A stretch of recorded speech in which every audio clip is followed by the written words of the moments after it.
पूरे छत्तीसगढ़ में जो जिला सहकारी बैंक है उसमें बराबर अनियमितता पाई जाती है।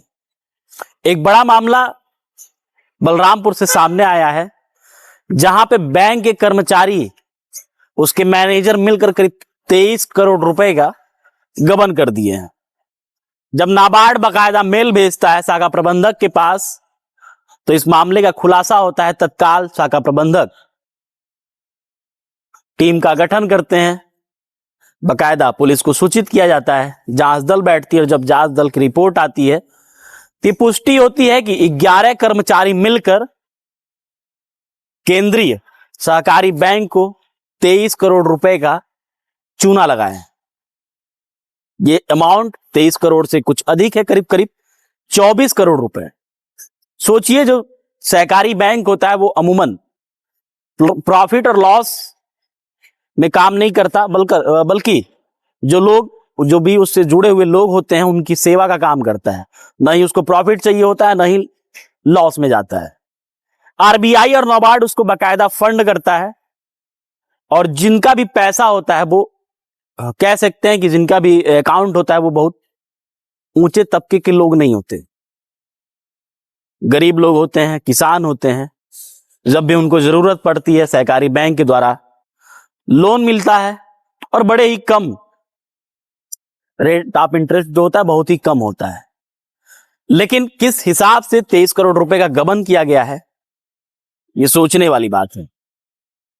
ये मामला 2025 का है, जब जनवरी महीने में नाबार्ड बाकायदा मेल करता है। अच्छा, पूरी जानकारी पहले समझ लीजिए। मामला बलरामपुर का है। बलरामपुर के दो शाखा कुसमी और शंकरगढ़,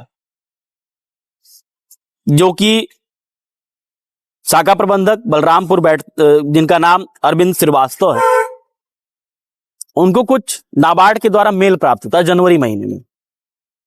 जब मेल प्राप्त होता है, बकायदा उनकी भी कह सकते हैं कि पैरों तले जमीन खिसक जाती है। दोनों शाखाओं में अनियमितता हुई, 23 करोड़ से भी अधिक का गबन किया गया, और 3 अकाउंटों में ये पैसे भेजे गए, ट्रांसफर किए गए। और ये तीनों अकाउंट ऐसे थे, मतलब किसी व्यक्ति विशेष के नाम पे नहीं थे। मेल जैसे ही प्राप्त होता है, बकायदा बड़े इत्मीनान से और बिल्कुल चुप रहते हैं, चूंकि जो भी कर्मचारी थे वो सब बैंक के कार्यरत कर्मचारी थे। ऐसे में बड़े ही सावधानी के साथ टीमों का गठन किया जाता है। टीमों के गठन के बाद तत्काल जो टीम है वो अपना काम करती है, दोनों शाखाओं में जाके बकायदा विजिट करती है, और जो गबन हुआ है उसका काला चिट्ठा खंगालना शुरू करती है। 4/2/2025 यानी कि 4 फरवरी 2025 को बकायदा जो जांच दल थी वो अपनी रिपोर्ट पेश करती है शाखा प्रबंधक के पास, जिनका नाम अरविंद श्रीवास्तव है। जब पुष्टि हो जाती है कि 24 करोड़ रुपए के आसपास गबन किया गया है दोनों शाखाओं से, तो तत्काल ये एक पत्र के माध्यम से जो एसपी हैं उनको सूचित करते हैं कि सर, हमारे सहकारी बैंक की 2 शाखाएं कुसमी और शंकरगढ़ में 24 करोड़ रुपए का गबन हुआ है। जिसके बाद स्पेशल टास्क फोर्स यानी कि एसटीएफ बकायदा इन आरोपियों पर नजर रखती है, और पुलिस भी अपने हिसाब से जांच करती है। जिसके बाद कल ये सभी आरोपी 11 आरोपी, अच्छा, डर ये भी था, शाखा प्रबंधक को भी डर था, कि पुलिस को भी डर था कि अगर इनको हल्का सा भी कुछ लगा, शक हुआ, तो हो सकता है कि ये राज्य बदर हो जाए, राज्य ही छोड़ के भाग जाए। अरे भाई, छोटा मोटा अमाउंट तो था नहीं, 24 करोड़ रुपए का खेल था, और 11 आरोपी थे। कल प्रेस कॉन्फ्रेंस करके जो अंबिकापुर के एसपी हैं वो बकायदा जो आरोपी हैं उनको गिरफ्तार किया गया है। स्पेशल टास्क फोर्स एसटीएफ गई थी इनको गिरफ्तार करने, और इनकी गिरफ्तारी हो चुकी है। आगे की जो भी न्यायिक प्रक्रिया है वो होगी। लेकिन सोचिए किस हिसाब से जो सहकारी बैंक होता है आम जनता के लिए होता है, गरीबों के लिए होता है, किसानों के लिए होता है, प्रॉफिट और लॉस को दरकिनार करते हुए वो सेवा की भाव से काम करता है। ना तो उसको प्रॉफिट चाहिए और ना ही वो लॉस में जाता है। लेकिन जिस हिसाब से सेंधमारी हो रही है वो भी बैंक के कर्मचारियों के द्वारा ही, वो सोचने वाली बात है। और पूरे छत्तीसगढ़ में मैं कह रहा हूं कि जितने भी सहकारी बैंक हैं जिनको आरबीआई और नाबार्ड दोनों संस्था है, आरबीआई सभी बैंकों को कह सकते हैं कि सर्कुलेट करती है, सभी बैंकों पर नजर रखती है। नाबार्ड भी एक संस्था है। नाबार्ड भी समय समय पर जब सहकारी बैंक को लोन की जरूरत होती है तो इनको लोन प्रदान करता है। आरबीआई और नाबार्ड यही दो बकायदा फंड देने का सहकारी बैंक को काम करते हैं। शहरी सहकारी बैंक होता है और ग्रामीण स्तर पर सहकारी बैंक होते हैं। ऐसे में जिस हिसाब से ये खुलासा हुआ है, ऐसे बहुत से भी पूरे छत्तीसगढ़ में सहकारी बैंक है जहां पे धड़ल्ले से अनियमितताएं हो रही हैं। जरूरत यह है कि जितने भी कह सकते हैं कि संस्थाएं हैं, सहकारी बैंक हैं, उनके ऊपर नियंत्रण रखने की जरूरत है। और जिस हिसाब से बकायदा जो ये दो कुसमी और शंकरगढ़ का खुलासा हुआ, इसके यहाँ के जो मैनेजर थे, बैंक मैनेजर, वही मिले हुए थे। और जिसके बाद जब बकायदा जांच पड़ताल होती है तो अनियमितता पाई जाती है और फिर सभी गिरफ्तार होते हैं। सुनिए क्या कुछ कहते हैं पुलिस अधिकारी।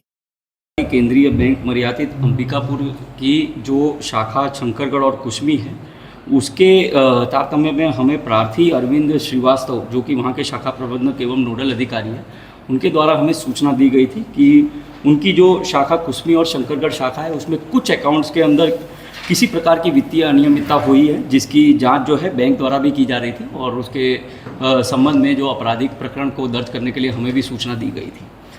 इसी के तारतम्य में हमने जब इसमें जांच शुरू की तो ये पाया था कि जनवरी माह में नाबार्ड के द्वारा जो है, नाबार्ड संस्था है, उसके द्वारा ईमेल प्राप्त हुआ था बैंक को, जिसमें कि 3 बैंक अकाउंट्स में संदिग्ध लेन देन की जो है वो शिकायत जो है उसके अंदर पाई गई थी और उसमें शिकायत पत्र को भी उन्होंने संलग्न किया था।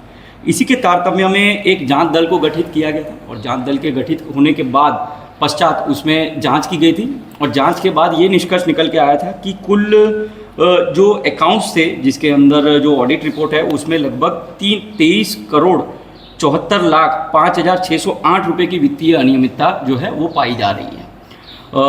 इसी में जो जांच रिपोर्ट जो 4/2/2025 को जांच दल का गठन हुआ था, जांच दल ने गठन करके 4/4/2025 को जो है अपना जांच प्रतिवेदन प्रस्तुत किया था और जांच प्रतिवेदन को हमने जो है अवलोकनार्थ लिया हुआ था। हमने उसमें जो भी उसकी जो डिटेल्स थी उसका हम लोगों ने अवलोकन किया था। अवलोकन के पश्चात हमें पता चला था कि शाखा कुसमी का एक अकाउंट है मिस्टर AJSS समिति जमड़ी शान अकाउंट। इस अकाउंट के अवलोकन पर यह पता चल रहा था कि अकाउंट का जो KYC और अकाउंट ओपनिंग फॉर्म और सिग्नेचर जो है वो उनके CBS सिस्टम के अंदर उपलब्ध नहीं थे। साथ ही साथ उसमें जो भी वाउचर्स और जो भी सहायक दस्तावेज जो है, जो भी ट्रांजैक्शंस किए हुए थे, उनके जो जब हम लोगों ने क्रेडिट और डेबिट हिस्ट्री और ट्रांजैक्शंस को हम लोगों ने निकाला था तो उसमें पता चला था कि जो दस्तावेज जो होने थे वो दस्तावेज बहुत से ट्रांजैक्शंस के थे ही नहीं, बहुत से वाउचर्स बहुत से सहायक दस्तावेज उसमें थे ही नहीं। और जिस भी ट्रांजैक्शन में दस्तावेज थे उसमें हस्ताक्षर एवं अंगूठा जो है वो AJSS समिति जमड़ी शान के अधिकृत अधिकारी का ना होकर अन्य व्यक्तियों का जो है वो वहाँ पर सिग्नेचर, अंगूठा और अन्य चीज़ें जो है वो पाई गई थी। उसके साथ साथ ही इसमें जो ट्रांजैक्शंस तो जो थे क्रेडिट और डेबिट ट्रांजैक्शंस, उसे पता चला था कि ये DMR कैश अकाउंट थे, उनके विभिन्न ग्राम पंचायत के जो खाते थे, समितियों के जो KCC अकाउंट के और MT लोन और गोडाउन के लोन के और निजी बचत खातों के जो पैसे जो थे और इवन नगद आहरण भी जो है इसमें किया गया था। और ये पैसों को ट्रांसफ़र करके उसमें टोटल जो डेबिट जो है वो 19 करोड़ 24 लाख 13,880 का क्रेडिट हुआ था और 19 करोड़ 22 लाख 73,908 रुपये का जो है डेबिट ट्रांजैक्शन उसके अंदर पाया गया था।